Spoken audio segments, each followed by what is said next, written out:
The chef and the waitress, a silent connection at work. The knife slipped through Maya's fingers at the exact moment their eyes met. Across the crowded kitchen, clattering against the steel counter with a sound that should have drawn everyone's attention but didn't. Because in that instant the entire world had narrowed to just the two of them. Maya with her heart hammering against her ribs like it was trying to escape, and Sophie standing in the doorway with a tray of dirty dishes. Her expression unreadable except for the slight trembling of her lower lip that Maya had learned to recognize as the only crack in her carefully constructed armor. It had been 6 months since Sophie had started working at La Lumière.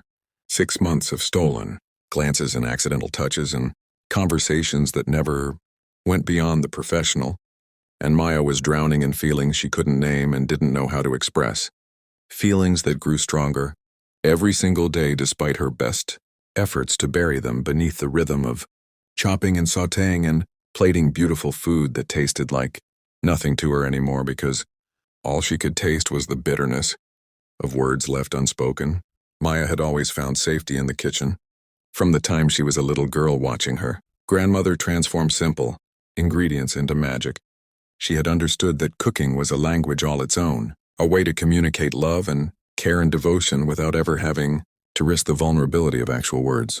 She had worked her way up from dishwasher to line cook to sous chef through sheer determination and talent, and now at 28, she was the head chef at one of the most respected restaurants in the city. Her life was exactly what she had always dreamed it would be, filled with purpose and passion and the satisfaction of creating something beautiful every single day. But it was also achingly lonely. She lived alone in a small apartment that smelled perpetually of garlic and herbs. She worked 70 hours a week. And she had convinced herself that this was enough, that she didn't need anything or anyone else, that the warmth of her kitchen would be sufficient to sustain her through all the cold and empty years ahead. Then Sophie had walked into her life on a rainy Tuesday morning, her dark hair plastered to her face, her clothes soaked through, her resume crumpled in her shaking hands. She was 25, fresh out of a relationship that had left her homeless and heartbroken, and she needed this job with a desperation that was written all over her face. Maya had hired her on the spot, not because of her limited experience or her trembling hands, but because when their eyes had met for the first time, Maya had felt something shift inside her chest, like a door she hadn't known existed had suddenly been thrown open to let in light she hadn't realized. She'd been missing. Sophie had started as a waitress that very evening, and from the first moment she'd carried a plate, from the kitchen to the dining room, Maya had been unable to look away. Sophie moved through the restaurant like water flowing around stones, graceful and fluid and impossibly beautiful. She had a way of making every customer feel seen and valued, a genuine warmth in her smile that Maya knew came from a place of hard-won kindness, from someone who had been hurt deeply and had chosen softness anyway.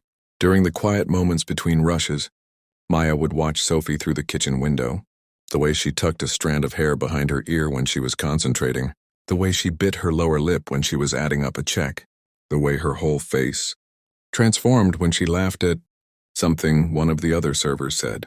Maya memorized these details like they were recipes she couldn't afford to forget, storing them away in the deepest chambers of her heart where they both sustained and tortured her in equal measure. The problem was that Maya had no idea if Sophie felt anything at all. They had settled into a pattern of friendly professionalism that felt both comfortable and completely unbearable. Sophie would come into the kitchen to pick up orders, and she would smile at Maya, and sometimes she would compliment a dish or ask about an ingredient, and Maya would respond with information about cooking techniques and flavor profiles, while her heart screamed with everything she really wanted to say. There were moments when Maya thought she caught something in Sophie's eyes, a lingering look or a softness that seemed to hold meaning. But then Sophie would turn away and the moment would be gone and Maya would be left wondering if she had imagined the whole thing. She had always been good at reading people, at understanding what they needed before they even knew themselves. But with Sophie, all her usual instincts seemed to fail her completely. The truth was that Maya was terrified. She had been hurt before, had given her heart to someone who had treated it carelessly, had spent years rebuilding the walls around herself, brick by careful brick. The thought of being vulnerable again, of admitting that she had fallen, completely and utterly, in love with someone she barely knew. Felt like standing at the edge of a cliff and being asked to jump without knowing if there would be anything to catch her. She had built her entire life around being in control, around mastering her craft and creating beauty through precision and skill, and love was the opposite of all of that, messy and unpredictable, and completely beyond her ability to manage. So she stayed silent, and the silence grew heavier with each passing day, until it felt like a physical weight pressing down on her chest every time Sophie walked into the room. Everything changed on a Thursday evening. In late autumn, when the restaurant was hosting a special charity dinner for local families in need, Maya had spent days planning the menu, selecting dishes that would be both elegant and comforting, and the kitchen was running like a well-oiled machine. Each member of her team executing their tasks with practiced precision. Sophie had volunteered to work the event even though it was her night off, and Maya had watched her interact with the guests' families who had fallen on hard times, children who rarely got to eat in nice restaurants, with such genuine compassion and care that Maya had felt her carefully constructed defenses begin to crumble. There was a little girl, maybe 7 years old, who was too shy to tell Sophie what she wanted to drink, and Sophie had knelt down beside her chair and spoken to her so gently, with such patience and kindness, that the child had finally whispered her order and then given Sophie the biggest smile Maya had ever seen. That was the moment Maya knew she couldn't keep hiding anymore. She couldn't keep pretending that what she felt for Sophie was just friendship or professional respect or anything other than the consuming, transformative love that had taken root in her heart and refused to be ignored any longer. She finished the service in a daze, her hands moving automatically through the familiar motions while her mind raced with possibilities and fears and the terrifying realization that she had to tell Sophie the truth, even if it meant risking everything she had built, even if it meant potentially losing the one good thing in her life that made her feel truly alive. After the last guest had left, and the kitchen had been cleaned, and the rest of the staff had gone home, Maya found herself standing alone in the dining room where Sophie was wiping down tables, and she knew it was now or never.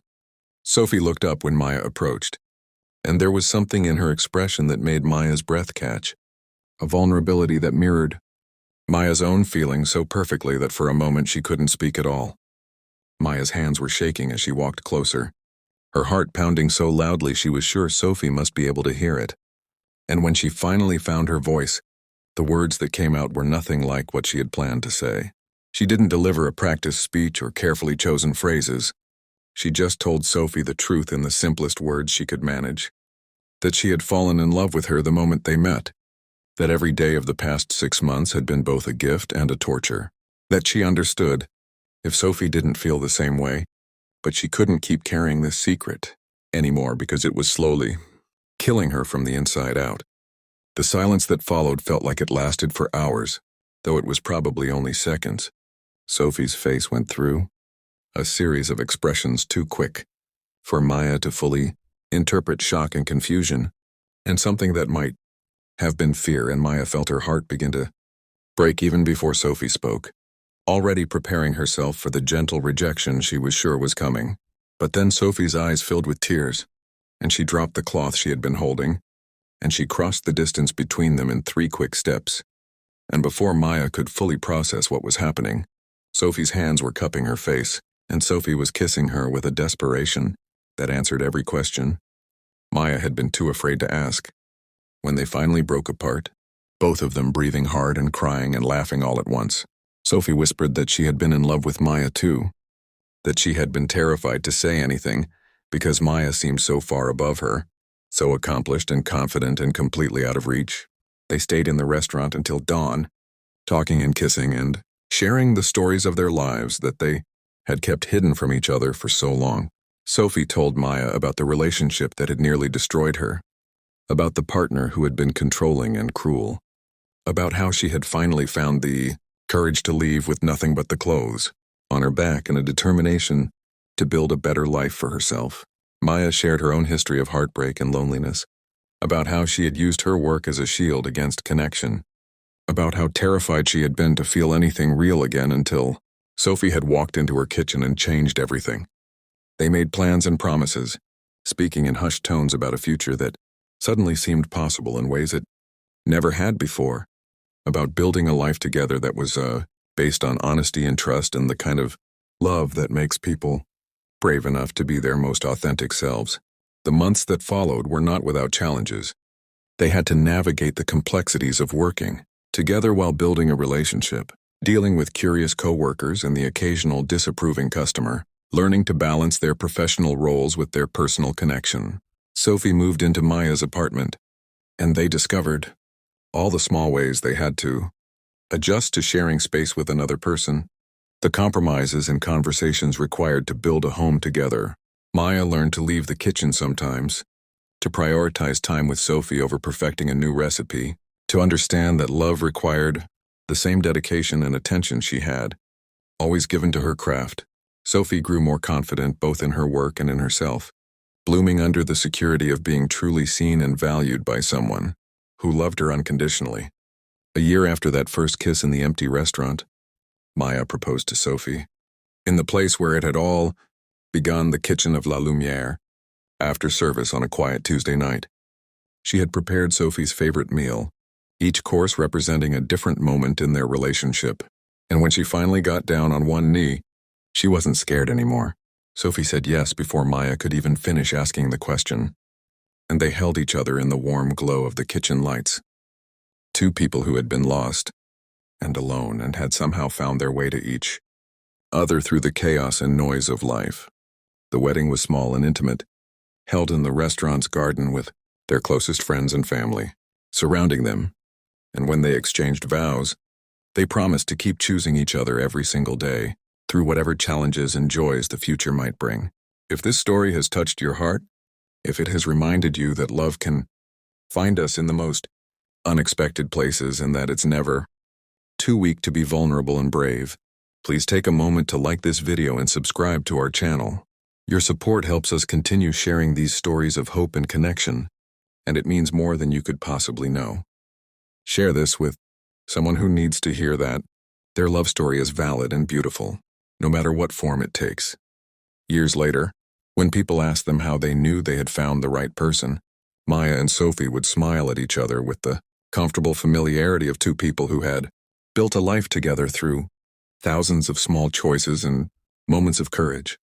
They would say that love wasn't about grand gestures or perfect timing, but about seeing someone fully and choosing to stand beside them anyway, about building trust slowly and carefully, like preparing a perfect meal, adding ingredients, one at a time until you created something that nourished not just the body but the soul itself. Before we end this beautiful journey together, I want to ask you something special. In the comments below, share just one word that describes how this story made you feel, or tell us about a time when you found connection in an unexpected place. Your words create a community of hope and understanding for everyone who reads them. They still work together at La Lumière, Maya as head chef and Sophie as the restaurant's manager. And every evening when the kitchen grew quiet and the last customers had gone home, they would find each other across the dining room just like they had on that very first day. The only difference now was that they no longer had to hide what their eyes were saying, no longer had to carry the weight of unspoken feelings, because they had learned that sometimes the bravest thing you can do is tell someone the truth about your heart, even when you're terrified of what might happen next. Their love story hadn't been easy or simple, but it had been real and honest and worth every moment of fear they had to overcome to claim it. A testament to the transformative power of choosing vulnerability over safety, connection over isolation, and love over the comfortable loneliness that so many people settle for simply because it feels less risky than opening yourself up to another person completely. And in the end, that choice had made all the difference.